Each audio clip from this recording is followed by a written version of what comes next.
Pasukan Rusia kembali menunjukkan dominasi udara melalui operasi drone FPV yang presisi. Operator FPV berhasil mengendalikan jalannya pertempuran dengan serangan akurat yang menggagalkan upaya tentara Ukraina untuk bermanuver. Dalam serangan tersebut, 3 tempat perlindungan militer Ukraina dihancurkan secara berturut-turut. Serangan ini membuat pasukan lawan kehilangan kesempatan bergerak dan memperkuat posisi.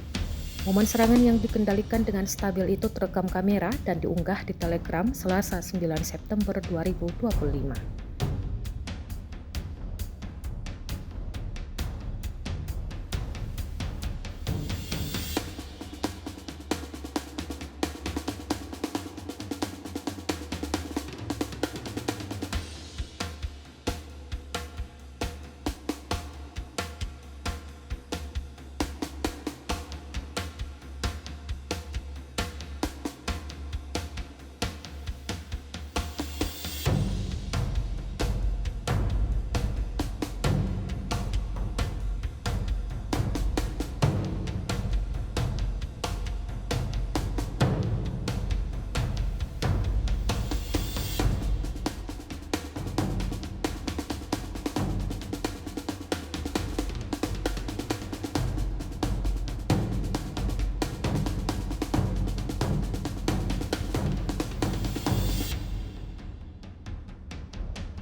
Download Tribun X sekarang, menghadirkan lokal menjadi Indonesia.